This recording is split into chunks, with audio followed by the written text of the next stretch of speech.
Hi, hello, and welcome to the Shawnee Show. Thank you all again for joining me. I'm just going to be giving a weekly horoscope. We're going to do the Astro Tease one run through really quick, and then because of the subject matter that I touched on earlier, I thought that it would be fitting for me to do a Venus connection reading. So I'm going to do that as well, as there's a lot going on with the Venus energy, which I'm going to be talking about in this video, okay?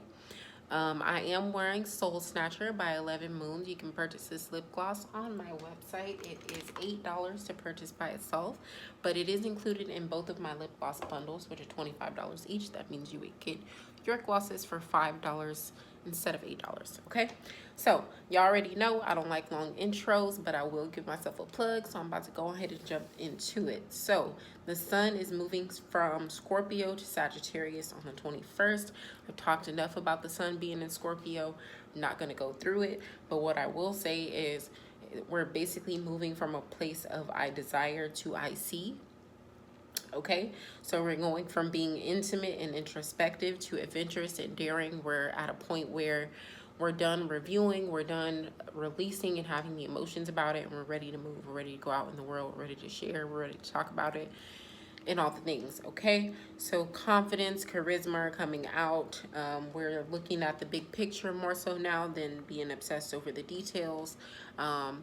A negative aspect of Sun Sagittarius is, we don't want to inflate our expectations, but we do want to still be expanding our horizons and practicing a certain level of nurturing and growing our faith. Okay. Mercury is also moving to, y'all already know I have my notebook. Okay, so that's why I keep looking down. Mercury is in Scorpio. Intense, depth, provoking communication. We're being observant. We're truth seeking during this time. We're practical. We want to know the real tea about things. We really want to get to the nitty gritty about things. We don't want to have mediocre small talk communications. We don't want to just, be pussyfooting around and talking about the same old, same old, same old. We really want to kind of probe, and almost provoke, which, that can be a good thing and that can be a bad thing, but that is the energy that Mercury and Scorpio brings. Venus is in Libra until the 21st, and then it's going to move into Scorpio. So with Venus being in Scorpio, it's really a mind, body, soul, all or nothing. I want all of you. I want to consume you. I want you to consume me type of connection. I'm a Venus and Scorpio individual, and my fiance will tell you I probably get on her nerves with how I always want depth, I always want intimacy, I always want connection. It's never enough for her to text me, what you doing all day? Like, I don't want to know. I don't want to do it. So that energy can be overwhelming, but it's meant for the purpose of emotional redemption and transformation. So when you're using it the right way, when you're engaging in that passion, when you're having the intimate conversations, when you know that almost doesn't count, so you're giving your all and you're showing up 100%, because relationships are not really 50-50. It's really 100-100. You give 100% of what you can give. I give 100% of what I can give, because I can't give 50% of what you can give. I'm not you. Okay, so always remember that in your relationships. It'll put things into perspective and save you on a lot of arguments. But so during this time, like I said, almost doesn't count. We're going to be possessive. We're going to be jealous. We're going to be vengeful. When we're crossed, we're going to be blunt with this Sagittarius Sun energy, also kind of amplifying these things. And it's just going to be intense. That's some intense ass fire and water in Venus for you. Okay? So get ready for it. It's really kind of, I want your loving and I want your revenge. You and me could write a bad romance. Very much that type of energy going on. Also with Venus is square Saturn, Pluto, and Jupiter right now. This is going to bring issues as it relates to the work-life relationship balance. This is going to bring issues as it relates to possessions and money and the balance and flow of that in relationships.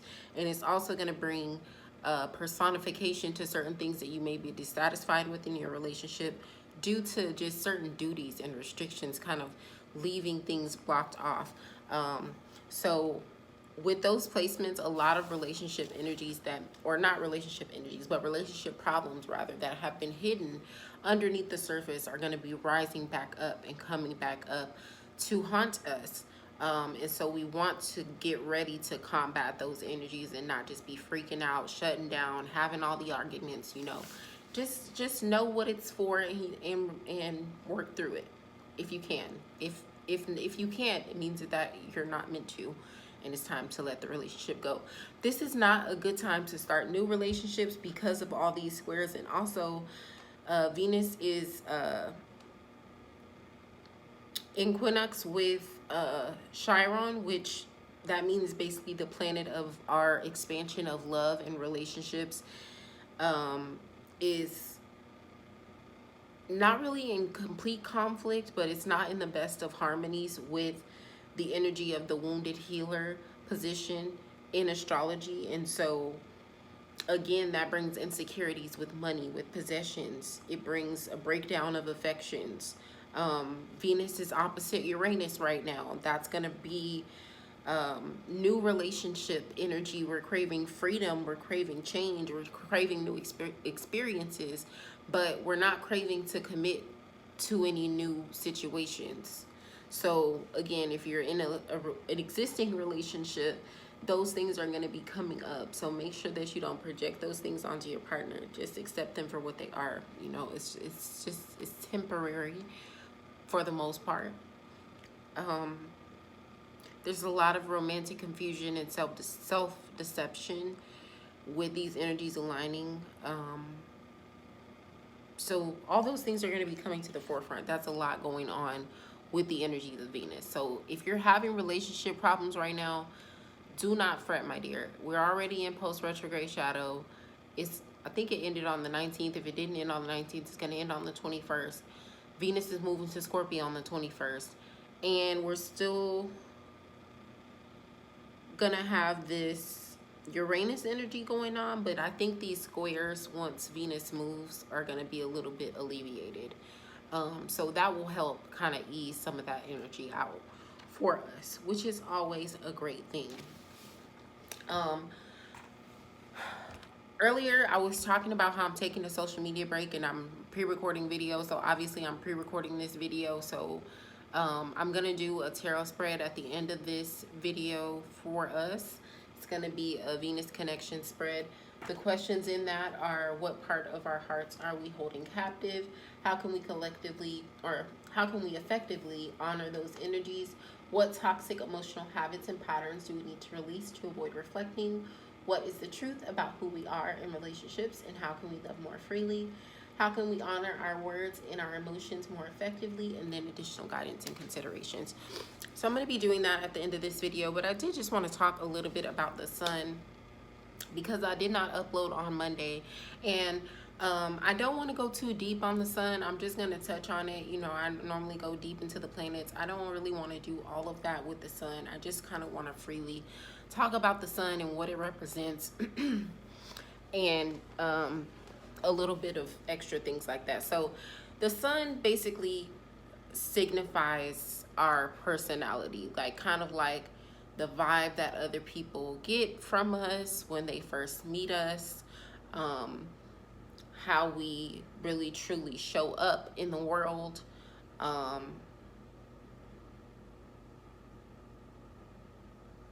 and basically how we're grounded to this earth. Every sign has like a mantra to it. Like Scorpio is I desire, Sagittarius is I see, Aries is I am, Capricorn is I use. So all the signs have that mantra to them, and it's like, you know, I came on the world to shine a sunlight on these things. So with Capricorns, we're an earth sign. Hold on one second.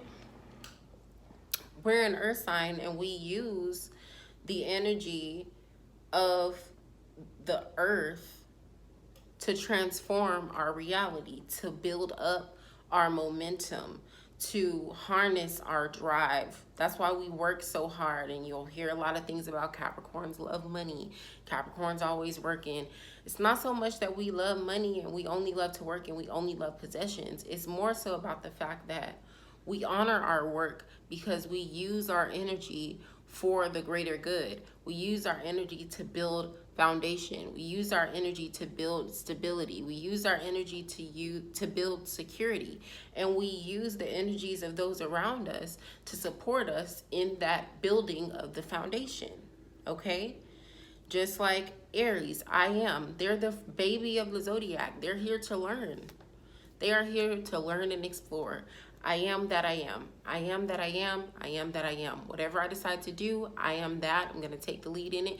I'm going to take the action in it. I'm going to step out there. Somebody told me that shit was hot. I don't care what they said. I want to burn my hand anyway. That's just some Aries shit. That's how they going to do at the end of the day, because that's the sunlight that's reflected on them. With Sagittarius, it's I see. I'm going to see through the bullshit. I'm going to see through the bullshit, but I have my own bullshit that comes with me. So there's that, you know. All of the signs have their things, but that's what your sun sign is, just like your personality, really and truly, you know. I feel like in astrology, people make it a big deal over sun sign. Your sun sign is not that big of a deal. In reality, your moon sign is a big deal. Your rising sign is a big deal. Your Venus and Mars are a big deal. Your first house, third house, fourth house, eighth house, sixth house placements, big deal, okay? Your sun sign, depending on what your other placements are and how amplified they are. Like me, I have 3 or 4 Capricorn placements, and then I have 4 or 5 Scorpio placements. So I have a lot of Capricorn energy, a lot of Scorpio energy. Majority of my chart is Capricorn and Scorpio. So it's going to show up more my Capricorn nature. But somebody might be a sun Capricorn, moon Aquarius, their rising might be Gemini, and they may not even act like a Capricorn at all. So with sun signs, it's really hit or miss, you know. Sun signs are not really, I feel like, a good thing to look to in terms of at least pointing out like your karmic situations in this life and past lives, and trying to figure out, you know, your soul purpose here. With those types of things, you really want to look into your full birth chart. Your sun sign is not the determination of everything. But that's not to say that the sun is not important, because the sun is important as an energy on its own. The sun is important. The sun is going to amplify everything. Everything revolves around the sun, whether you want to believe it or not. So when the sun is in a certain sign, you're supposed to be honoring the energies of that sign, in your life. And so when the new moon then aligns with that same sign, it comes in and kind of marries with that, so that you can birth out these new intentions based on the energies of that sign. And that's how you use astrology to manifest. And now there's more that goes into it. There's transits, you know, there's squares and conjunctions and aspects and a lot of different things, which I'm going to be talking about on the channel. But, you know, that's really the basics of working with the new moon energy, is that basically the moon sign is in alignment with the sun. And so now these energies can come together like mother and father and create a new baby. That's basically what that is. So I just wanted to share that, because I feel like that gets often misconstrued. I am going to be making a more in-depth video on the sun and how we can use the sun to our advantage, what deities are related to the sun, what crystals you can use when you want to work with the sun, the numbers that are associated with the sun, and so forth, like I do with all the other planets. But I didn't really want to do that on this video, because I just wanted to come on and do a weekly horoscope for you all, and kind of piggyback on what I was saying earlier about just being compassionate and being human. I hope that video wasn't too harsh. If it was too harsh for some people, you know, that's not my intention. But at the end of the day, I'm going to be blunt and I'm going to say what I have to say. And I can't always apologize for that. I apologize if you were offended. But again, it's not my intention. So, and I did say trigger warning in the beginning of the video. So, you know, I'm just gonna be blunt. That's what I'm gonna do. That's what I'm gonna continue to do. And y'all are gonna just continue to ride with me, and we're just gonna speak that into existence. I did get a couple of messages of people saying that they would like me to start creating content surrounding, you know, certain placements and certain traumas that they represent. So I'm gonna start outlining that, and once I get through the planet series and the house series so that they can make a little bit more sense for you all, then I'll start talking about that if that's something that you all want me to share. So just continue to let me know, because that is what I'm here for. Let me go ahead and pull these cards for this reading. And then we're going to get up out of here. Thirsty.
Okay, so what part of our hearts are we holding captive? We have the Hermit come through.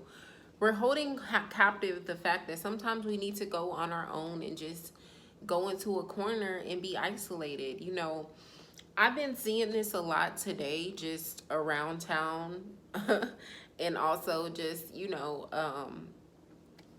feeling it within myself that certain people are just being pushed out of my life right now, and I'm being really isolated, and it's hurtful because it's a very disappointing type of energy. And I have gotten to a place where I'm inviting more energies into my space, but for these energies that are being asked to kind of go away, it is hurtful, it's disappointing, but at the same time, it's kind of like I know they need to go. So when this card comes in the space of what part of our hearts are we holding captive, we need to reflect. We need to go on this journey sometimes on our own and take that space to cleanse, to gain that knowledge, to create our own solutions, and to go through that process of rebirth and come out right on the other side, instead of come out fragile and weak and broken on the other side.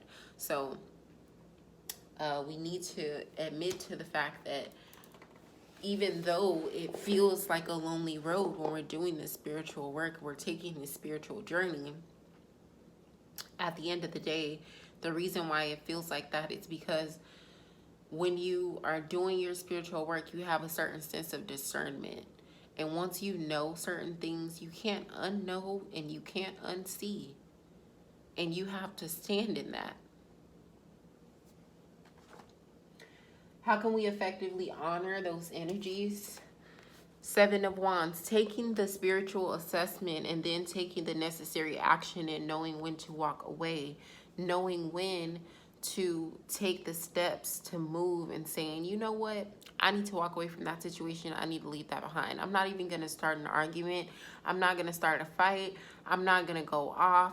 I'm not going to get emotional. I'm not going to step off my square. I'm just going to go ahead and move on at the end of the day, because I don't want to have to keep looking over my shoulder and trying to figure out if you have my back or if you don't. Do you have your own back or not? If that doesn't apply to anyone else in your life, maybe it's talking about you. Again, how can we effectively honor those energies? Be honest with yourself, first and foremost. Be honest. The self-deception.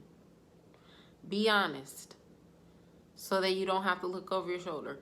Be honest and then take the action to move and walk away and separate yourself from energies and things that are no longer serving you. What toxic emotional habits and patterns do we need to release to avoid reflecting? For that, we have the Hanged Man come through. That means we need to release addictions, codependencies, distractions. We need to reprioritize. We always want to just hang in the balance and wait and figure it out. But sometimes we need to move and take action. Like, I know I need to take action in terms of detox and cleansing. Spirit is telling me, like, I can just feel it. I've been having headaches. I'm irritable. My stomach has been hurting. I know this. So I'm like, okay, I'm going to take a break from social media. That helps a little bit. Okay, I need to fast. Okay, I need to drink more water, you know, and then just taking the action to do those things. So what I do may not be what you need to do, but the point is when it says what toxic emotional habits and patterns do we need to release to avoid reflecting, stop waiting for life to happen to you and go out and create your life. Stop living in your addiction. Stop living in your distractions. Focus. Reprioritize, rebalance, and cleanse so that you can be in the tree pose, stable, secure, and balanced, and not hanging in the balance, okay? What is the truth about who we are in relationships and how can we love more freely? The Tower. Wow, that's crazy for this card to come up in this question. What is the truth about who we are in relationships and how can we love more freely? And the Tower comes up. That means in relationships, we can be destructive. We can be critical. We can burn the whole freaking house down around us. And we can learn to love more freely by knowing when to detach before the house is on fire. When to walk away before the house is on fire. Do y'all understand what that means? That means that in relationships, the truth is you're creating your own problems because you're not detaching when things start to reveal themselves. When the bombs start to go off, instead of you running in the other direction, you're running trying to see what the damn noises are.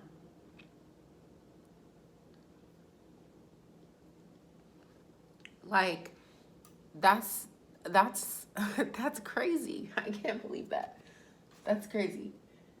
So we can love more freely by detaching, releasing, knowing when to let go. We can love more freely by being honest enough with ourselves to know that sometimes we have to go through the upheaval of things. We have to go through the destruction to get to the beauty. And I'm not saying that in a struggle love sense to where you should just be putting up with a whole bunch of bullshit to get to the other side of the gold. What I'm saying is nothing is going to be perfect. And so you have to be willing to go through the fire to get to the other side, to get to the rain.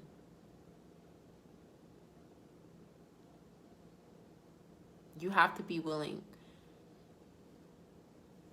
That's how you can love more freely. How can we honor our words and our emotions more effectively? The Six of Cups.